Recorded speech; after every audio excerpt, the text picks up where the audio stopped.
Hello, this is Paul Chek, and welcome to the opportunity to experience real joy. Part 1 of 3. Today I'm going to explain a basic three-world model, which you can find in its various forms in shamanism, but I've made it a little bit more practical and less sort of esoteric in many ways. And we'll go through part 1. Part 2, I will talk about what Ken Wilber refers to and others as the story gap, and how we often have, shall we say, a gap in our inner story versus our outer story, and I'll share what that does and ways to manage that or create harmony within that sphere.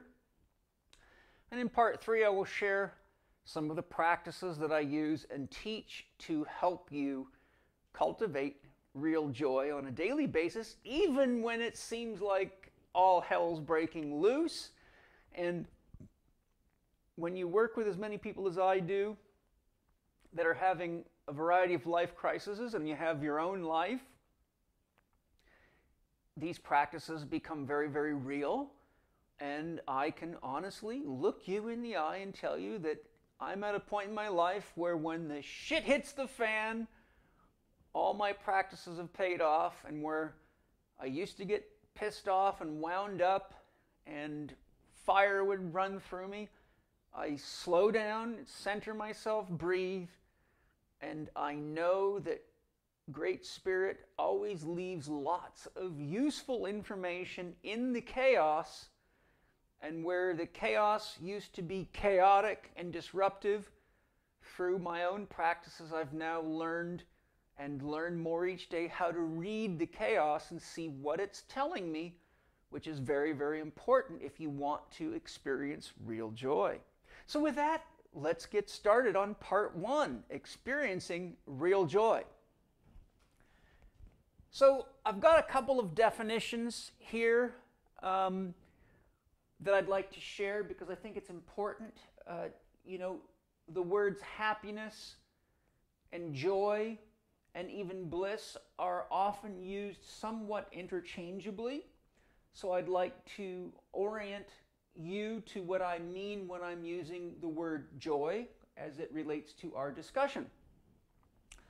Now, in the written blog that will be on www.paulcheksblog.com, I give you some references and resource for some of these comments if you want to backtrack and have a look. So here's my first definition of the many that I found that I liked and that I think is in harmony with what I'm sharing today. Joy is a state of mind and an orientation of the heart. Remember, the heart in the 7 chakra system is in the middle, 3 below, 3 above. The heart is the chief integrator of the upper 3 chakras and the lower 3 chakras. The lower 3 are those that are more related to our autonomic nervous systems and our animal functions and our developmental systems, or what you might refer to as the subconscious mind, or the aspects of ourselves that are regulated by the DNA and the wisdom of the cells themselves. The unconscious mind, when I use that term, relates to things that are active in us, but that we're not conscious of. So the common term for that is the shadow, but the unconscious is much bigger than is usually given credit by the concept of the shadow as it is used today. And I have, by the way, for those of you that are interested, talked about the shadow and the unconscious in a number of previous blogs. Now, you can see here I have joy, and the symbol of equivalence, I believe that comes from mathematics. Joy is the equivalence of bliss. And I'm going to quote one of my favorite teachers because I've studied his work quite extensively, and he's always been a great inspiration of mine. I remember listening to audio cassettes of Joseph Campbell as far back as I can remember, working out to Joseph Campbell, driving to Joseph Campbell, watching Joseph Campbell on VHS tapes and then DVDs. And I don't think I'll ever stop learning from Joseph Campbell because he is a very, very deep well of wisdom. So here's a comment I found from an interview with Joseph Campbell and Bill Moyers, and again I'll put the link because if you haven't listened to this interview or read it, it's very, very good. Joseph Campbell says you don't have to go on a pilgrimage to find your own sacred place where you can follow your bliss and nourish the activity of your own creative imagination. That's very, very important. Let's read that again. You don't have to go on a pilgrimage to find your own sacred place where you can follow your bliss and nourish the activity of your own creative imagination. Now, Joseph Campbell, I believe in this very presentation, if not in others that I've listened to, looks at the etymology of the word bliss and actually shows that it comes from the word or words that indicate pain. And we are in a culture that desperately tries to avoid pain. This is one of the main reasons for all the drug use, medical drug use, recreational drug use. And now we have sort of a cultural phenomenon that I'm very, very aware of, because people that get their minds blown and their lives fall apart end up often coming to me for help. And that is running off to places like churches like the Santo Daime and others that use ayahuasca, or so-called spiritual circles using various shamanic sacraments or what are referred to as sacred medicines, be it ayahuasca, mushrooms, DMT, and a long, long laundry list of things that go from LSD to MDMA, ... and are often there for the wrong reasons. Usually they're with people that aren't ready for that and have not been properly prepared for that, often trying to get away from their pain and thinking that somehow this shamanic journey is magically going to lift the veil of unconsciousness and turn them like a mushroom turning into a princess or something, but it really doesn't work that way. So I'm going to cite this again. I've cited it before in blogs. I love Edward Edinger, MD's definition of consciousness, because for me it's very real and alive. I work with it every day in my life and in coaching. Consciousness is a psychic substance produced not blindly, but in living awareness of opposites. You can't have real joy or bliss or happiness if joy, bliss, and happiness are states that you equate to the absence of challenge or pain in your life. That would be a very immature, sadly American approach to these things. When I talk about experiencing real joy, I'm talking about learning a way of relating to life, to yourself, to relationships that is sustainable because it's based on an understanding of, an acceptance of the life process, and an understanding of how consciousness works and why we actually need to have challenges, because without them, the world would go flat and we would just start making challenges for each other to entertain ourselves. But there's much deeper reasons than I can get into in this blog, and I have talked about them in previous blogs and probably will talk about them in other blogs and go very deep into this in my Chek 4-quadrant coaching mastery program, which is available online. It's right now being beta tested, but soon to be released to the public. So if you really want to get deep into this, I got about a year's worth of solid study for you available online. We're progressively loading it up now. So I've given you the preface. Now I'd like to show you a model that can be found in shamanism, where they refer to the upper world, the middle world, and the lower world. So UW upper world, MW middle world, LW lower world. This model is supported by biopsychosocial medicine, a new branch of medicine. It's supported by shamanism. It's supported by consciousness studies. It's supported by consciousness studies that incorporate the models of quantum physics, and it's supported by many, many very intelligent, wise people. If you study Carl Jung, you can find very similar expressions or contexts. Joseph Campbell, you could study David Bohm, you could study the Dalai Lama, you could study almost any of the real, legitimate, wise people and their writings, Angeles Arrien, and many, many more I could quote, and you would find this basic model alive and well because it's there. It's easy to see objectively. So now I'm sharing this with you as it relates to creating real joy in your life, or sustainable joy, learning to maintain a sense of equanimity or harmony or balance within yourself even when the boat is shaking, so to speak. So the upper world would correlate to what is often referred to as the realm of superconsciousness. So remember, consciousness is a psychic substance created not blindly but in living awareness of opposites. So you're conscious of me, for example, speaking right now, but you are probably not conscious of which archetypes my words are activating in you, or which archetypes might be active in you at any given minute. Remember, archetype means original idea.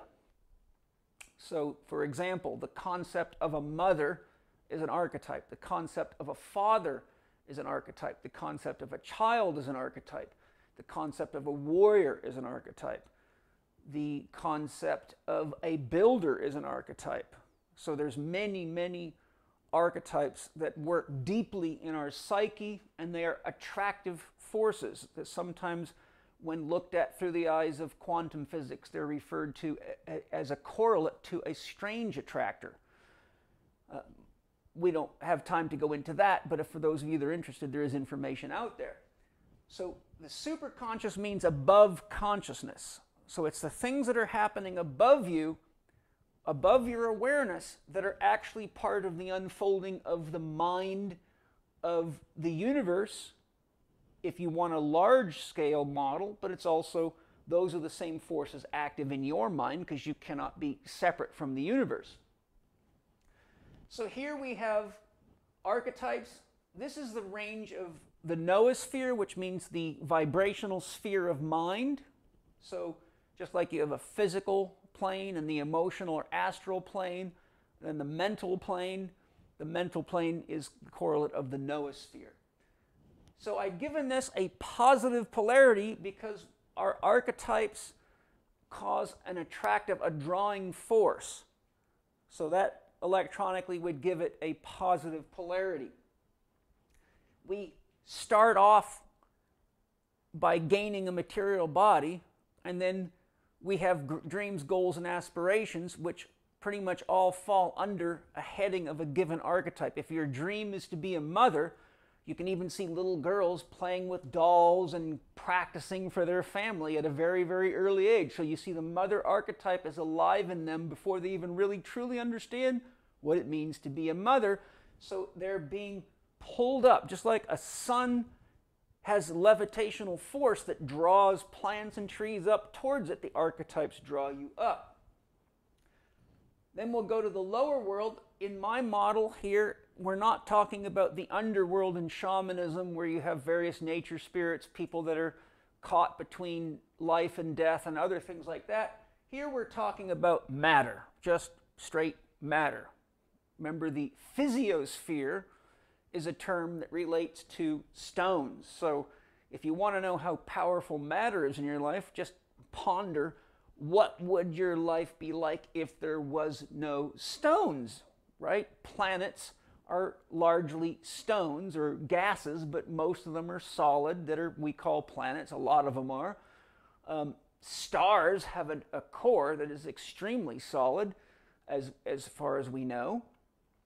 There's got to be something to burn in there.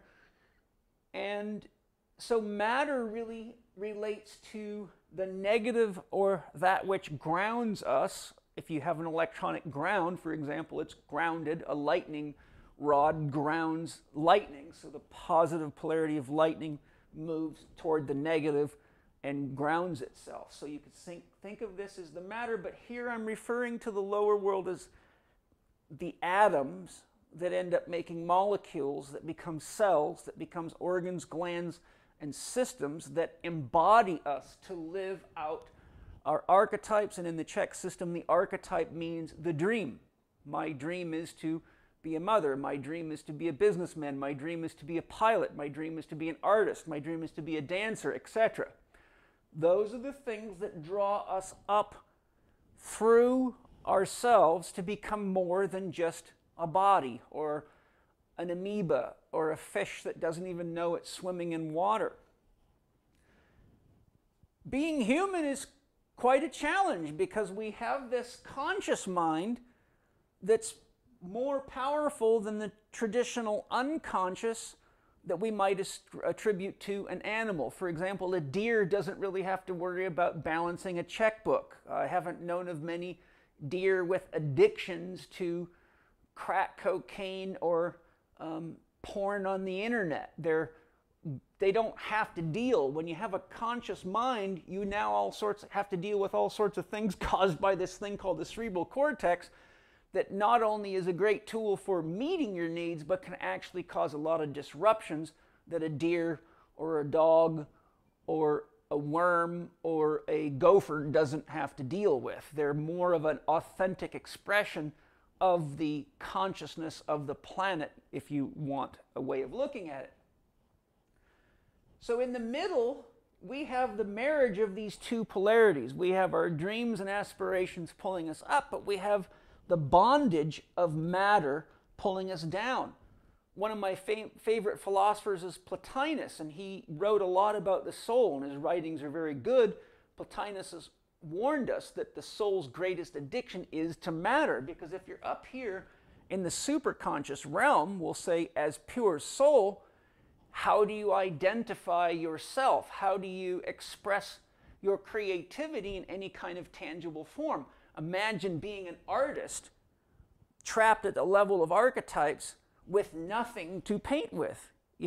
Paints are things of matter. A canvas, a blackboard, they're all things made of matter. So the young soul has a tendency to fall right down into matter with such great intensity that it actually loses awareness of the higher reality of itself, which you might want to refer to as spirit, for lack of a better term, but it's an appropriate term. So when we're here, we are here in the place of dreaming, and we have attraction to our dreams. If you're not attracted to your dream, then it's not really an effective dream. In my system, I teach holistic lifestyle coaches, if their client doesn't at least rate their dream, their desire to fulfill their dream at a 7 out of 10 or higher, it's not a worthy enough dream to guide somebody through a coaching or healing or growth process, because it's probably not one of their effective working archetypes. It might be something they think they should do to please mommy, daddy, or impress their friends, but it's never going to be adequate for making the journey of spiritual growth.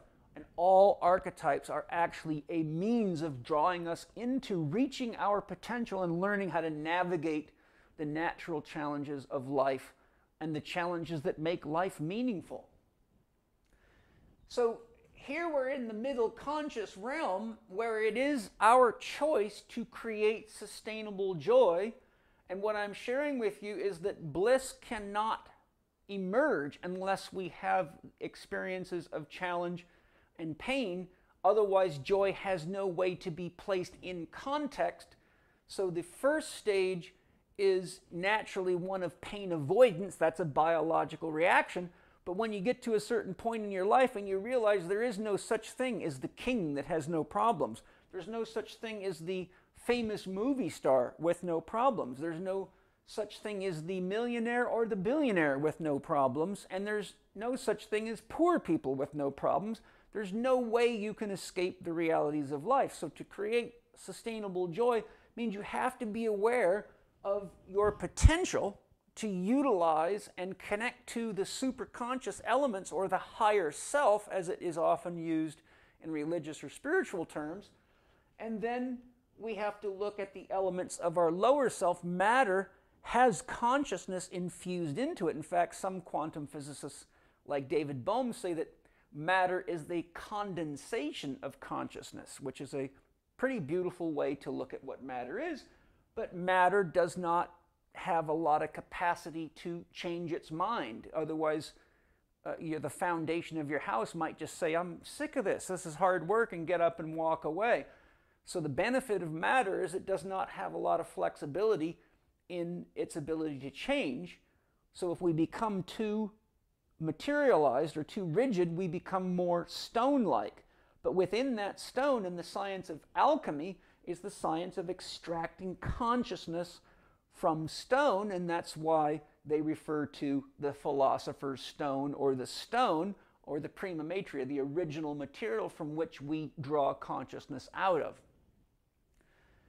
So here you see as above, so below. And what that means is your mind cannot be more healthy than your body, because your brain is what is the antenna system, shall we say, the interface system with the noosphere, with the social mind, with the archetypal mind, with all levels of mind, all the way up to whatever you categorize as divine mind or universal mind.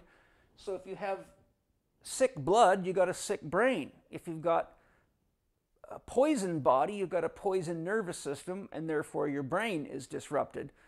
So we have to realize that our body, which is largely made of matter, energy, and consciousness, if it gets out of balance and becomes rigid, inflexible, and unhealthy, it reflects itself in our thoughts, feelings, and emotions.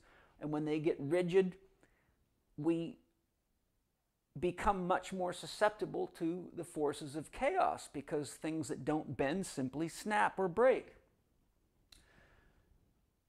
Now, my 4-doctor system: happiness, quiet, resting, diet, eating well for your individual needs, and movement, moving your body effectively to keep it adequately healthy to meet the requirements of your specific dream, which varies wildly from person to person, from the athlete archetype to the pioneer archetype who's out climbing mountains and exploring in the freezing cold of the North Pole, what have you, to any of these archetypes. You could have someone whose dream is to be a mother. She needs to be fit enough to be another mother, but not climb Mount Kilimanjaro. So we have to be conscious of that and ask ourselves, what is it that we really need to keep our, shall we say, lower elements healthy and in tune with the higher elements. And it is, again, the heart that is the master integrator of these things. So when we're not listening to the higher aspects of ourselves and following our innate pull towards our dream, we feel stress in our heart, and we activate usually one of the survival archetypes identified by Carolyn Myss, which is the victim, the prostitute, the saboteur, or the eternal child, someone who forever avoids adult responsibility. And however we think as above mirrors itself in the physical below. If an artist thinks they want to make something out of clay, they don't reach for styrofoam. So the key point I'm making is that your thoughts, many of which, as most of you probably know by now, are programmed into you by parental upbringing and social influences and marketing influences, etc., often are unconscious and commandeer your choices, mostly so you'll buy all sorts of shit that you don't need. And there's getting trapped in matter, like Plotinus warned about, or thinking that because you have fancy cars or 91 Rolls Royces like Osho and a large collection of $1 million watches that you're going to be fine. But all you got to do is study Osho's life, and you'll see there was plenty of ups and downs in there to keep him dancing.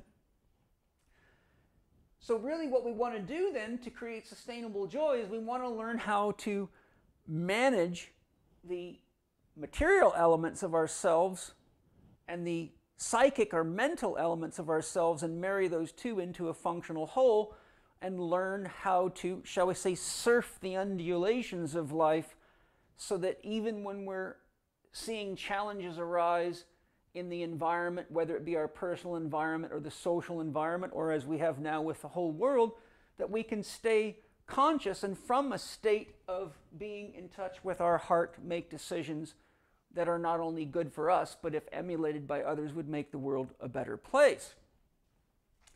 So some tips that I've left for you today are, if you don't like what's happening in your life, ...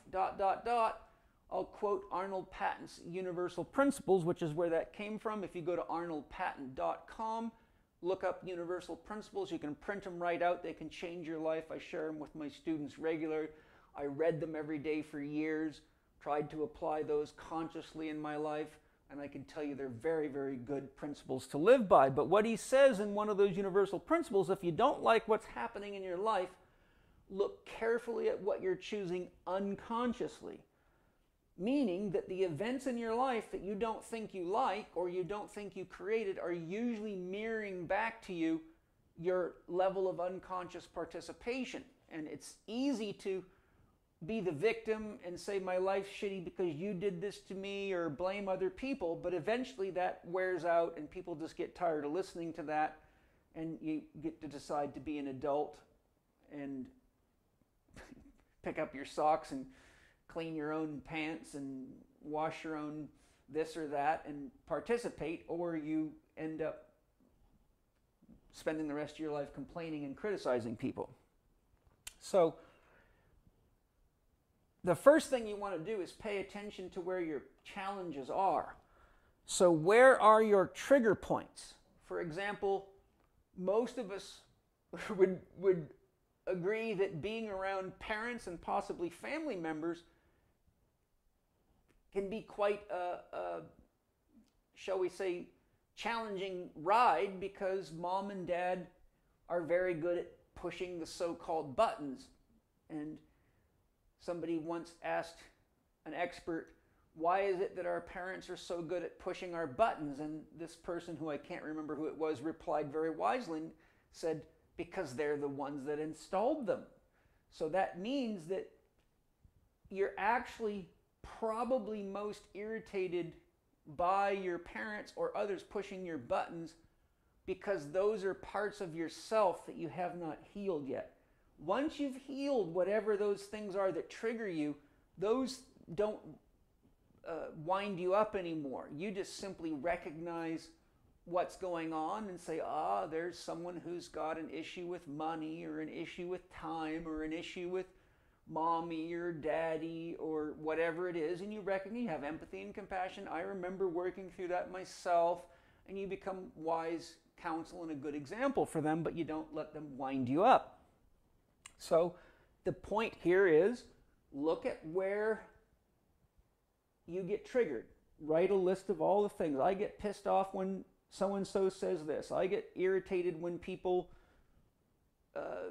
drive gas-guzzling cars and the environment's doing so bad. I get irritated when people eat animals. Whatever it is, there's something in there for your own growth and awareness, and that's part of becoming conscious enough to maintain a state of sustainable joy. Our outer environment mirrors our inner reality. Why? Because we're all involved in this, and we're each like a neuron in a social brain called society. And so our outer environment, the situation we're in right now, is something that we all created together in some way or another. There's not many people that can escape consciously admitting that they participate in it, even if they're a vegetarian, even if they're carrying around recyclable bags and drinking water out of glass. We all participate because we all travel, we all use social systems. You find that person I just talked about, they probably got an iPhone in their pocket. If you're honest about it, we all participate in it. So our outer environment mirrors our inner environment, because what's going on in the collective mind attracts matter to it, and that matter is things like trees, lakes, atmosphere, etc., and we all do that together. So healing yourself is actually honestly making the greatest contribution you can initially make to making change in the whole world, because you're doing something instead of talking about it. So whenever you are looking at your outer environment and something's triggering you, ask yourself, what can I do to contribute to changing the outer environment so it's more likely to produce harmony? Now, of course, you want to start with your immediate environment, your home. If your home's dirty and cluttered all the time, how can you expect to have coherence in the mind and flow in the mind? It just doesn't make sense, and it doesn't usually work. It's more of a game when people say that than a reality. I've known many, many great people. I've worked with some of the greatest businessmen, athletes, presenters in my life, and I can tell you, I don't know any of them that lives in a pigsty. Feng Shui, the Eastern Chinese science of Feng Shui, is a great thing to study if you want to learn how to balance the energies in your environment so you can become more centered and have more sustainable joy. 2, create sacred time and space to do your growth work. You're in my temple. This is where I come to do my growth work, and it's where I come to help other people do theirs. I also have sacred space at my home as well.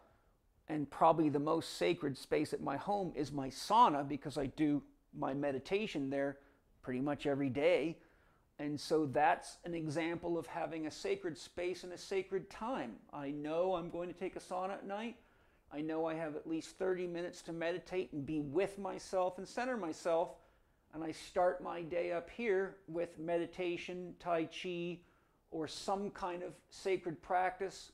I do my prayers of thanks. I connect to those great spirits that have guided me, whether they're alive or not, and in some special way open my heart to them and open my heart for more guidance. You can make excuses about how busy you are, but trust me, you will, if you look at your life and see how many times you've lost a lot of time arguing and fighting with friends, spouses, lovers, bosses, etc., how much time you spend running around to doctors and how much money you spend on pills, you would actually find out in the long run, if you were to be honest about creating sacred space and sacred time in your life to deeply connect with yourself and do the healing work each day to make joy more sustainable, that joy becomes more sustainable. And then be clear on your first principle. So first principle means, what is it that you actually think is the source of all this? Is that a judging God in the sky who has rules that you got to follow, a religious God? Is it a mythological God, maybe Zeus or something like that? Or is it unconditional love? For me, it's unconditional love. It's zero, the source from which all things emerge, which is no thing that can be known, measured, or talked about, yet paradoxically, we see all around us because it's the source of everything there is, and without it, nothing would be here. So if you want to see what zero's mirror looks like, here it is. It's living and breathing, and go stand in the mirror, and there you see God looking right at God. Why it's important to be clear on what your first principle is, because whatever your first principle is either being enacted in the way you relate to the world. If you have a judging God that's ethnocentric and wants to wipe out the Jews or people with a different skin color, well, then that's what you're ultimately going to emulate, and you will get the same kind of challenges that people that worship a God like that do. And if that's what makes you happy, then good, you've got sustainable joy. If you want to go to a higher place, in my opinion, that's just my opinion, then we have this possibility for pure potential, or if you want to look at it from a pure materialistic or quantum physics or physics point of view, then it's a zero-point field. And even Stephen Hawking says we don't need a God because everything comes from zero. I could discuss that, but it makes the point from a materialistic point of view. So at that point, let's say Stephen Hawking's God is the zero-point field, because that's what he's identified as the source of all that we can weigh, measure, and interact with. For me, I like to study all the world religions. One of my favorites is Sufism, which is the mystical branch of Islam. And the first principle of Sufism is there is no God but God. I worship everything and every one. Why that's important to me is because whenever I'm facing a challenge in relationship to person, place, or thing, I have to remind myself the way you're acting right now is either going to emulate your first principle or it's going to emulate some other principle. Once you understand what your first principle is, and all you got to do is think back of the conversations you've had with people about what God is or whatever you think's the highest source from which all emerges, and then ask yourself, am I actually living in accordance with what I say to others? If you're not, then part 2 of this, where we talk about the story gap, becomes very, very important. But what helps keep me grounded so that I have a higher likelihood of sustainable joy is the first principle of Sufism, which happens to be very, very appropriate for me to embody. And I don't have any problem embodying something from any religion if I feel, smell, hear, or see truth in it. And for Paul Chek, that is very high truth. And I'm happy it came from Sufism. I'm happy it came from Middle Eastern men that dance around in circles and seem strange to a lot of people. But I can tell you, if most of us were that connected to bliss, to joy, to love, and to reality, we would have a much more beautiful world to live in. So in closing, some resources. PPS Success Mastery Lesson 1, How to Find and Live Your Legacy, which means your overarching dream, but can be used as your overarching goal or objective. Shows you how to identify the polarities in your life, how to recognize that a lot of your pains and challenges were actually essential to get you to where you are now and should be looked at not through the eyes of negativity, but converted into positive conscious awareness for personal growth and self-management and sustainable joy. PPS Lesson 2 is all about how the mind works, the science of how the brain is programmed, how people like marketing people and governments and militaries, etc., program your mind to get you to behave in certain ways, and religion, which is the chief one of them all, sadly. And what you can do to use the same science to rewrite your own software so that it is dream affirmative and moves you into harmonious relationship with your working archetypes.